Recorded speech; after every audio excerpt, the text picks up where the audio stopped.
Hi, you're here with the one and only Renee, and today we're going to be talking about not all that glitters is gold. You've heard this a million times, and we have all experienced it. Whether it was that university course that seemed like an ECA, astronomy, but it turned out to be a course taught by the devil himself.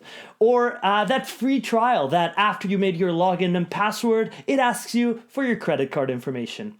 Or even better, that job interview that went extremely well, but then you find out that they have a 30K base, but hey, they have beer Fridays. Not all that glitters is gold. Why won't we just learn our lesson so we can stop the suffering? Well, the road is wise, and it taught us the real value of gold and how to manage our expectations much better.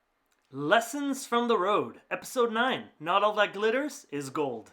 After a short stint in Winnipeg, we decided we had had enough of that city life and wanted to go back to our more adventurous ways. So, after doing some Instagram researching, we decided we were going to go to Riding Mountain National Park. In Instagram, they showed bull moose, the northern lights, forests, lakes, just the most beautiful park you have ever seen. And based on this information and this information alone, we made our decision and we went off to the park.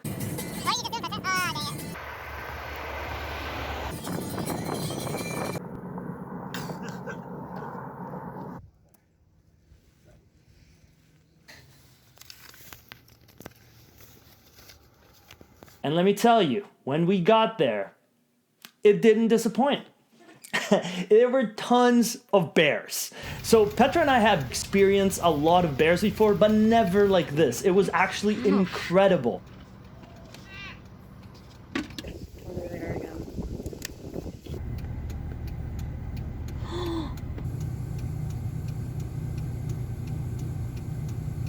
On top of that, there were beautiful lakes, there were the forests, exactly as it had been described to us, and we found a campsite that was about 30 minutes away from the main town of the national park for only $15. So so on top of all the beauty, we found a cheap campsite. Things could not have been better.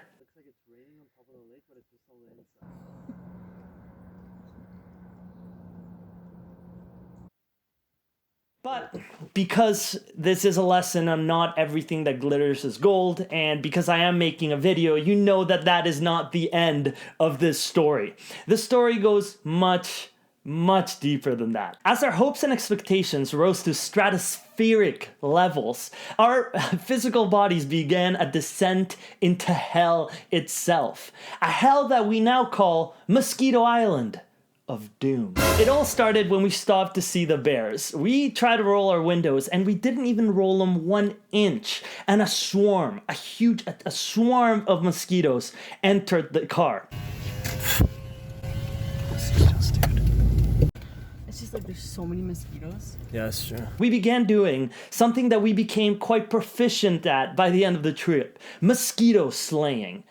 So after we defeated all the mosquitoes, after the dust settled, all that there was left was the carcasses of the dead mosquitoes, which we strategically placed in our dashboard to warn off future attackers. I know, disgusting, but desperate times call for desperate measures. We continued driving to our campsite, and we saw again more black bears. So we decided, hey, let's try rolling down our window again, because maybe it was just before we went through a specific area that just had a lot of mosquitoes. Quickly, we found out that Manitoba as a province is a small area full of mosquitoes. The entire province is just a lot of mosquitoes. I'm sorry to anyone from Manitoba that's watching this. I love Manitoba, there's a lot of mosquitoes. I would not wish a 3-night stay in this campsite to the worst of my enemies. We had a 3-night stay. As soon as we arrived to the campsite, we put enough mosquito repellent to kill Dracula himself. Then you look up. You want to tell them what you're wearing? So before coming to Manitoba, I heard that the mosquitoes here were really bad, some of the worst in North America. I didn't think it was this bad. This is the worst thing I've ever seen in my entire life with mosquitoes. This once glittering, beautiful campsite turned out to be fool's gold.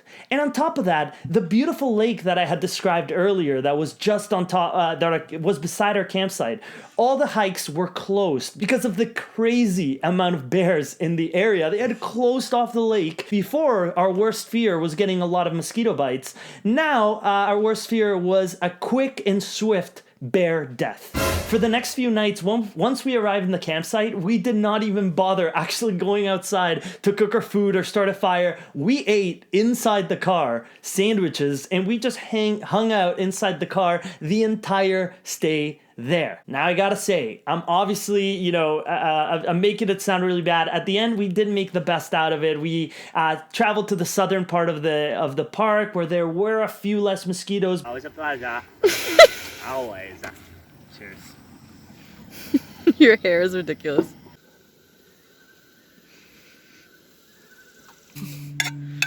So cute.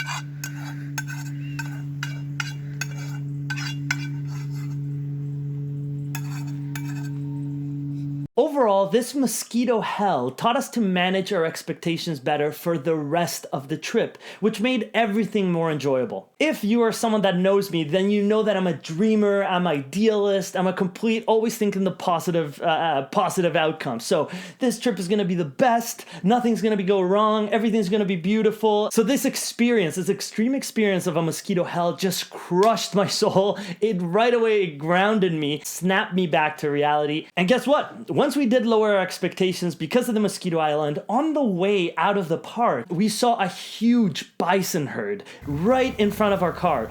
Okay, wait, you should probably go actually. Look at them. They're all coming. They're coming. This is how close they are. There's no zoom. Usually reviews said that, you don't usually get to see it, especially during the day, or sometimes you see them from 100 kilometers away, just really far away. We saw it right beside our car. And by our face of excitement, I know you can tell that it was an amazing experience. We're looking at the bison. And all because we managed to lower our expectations.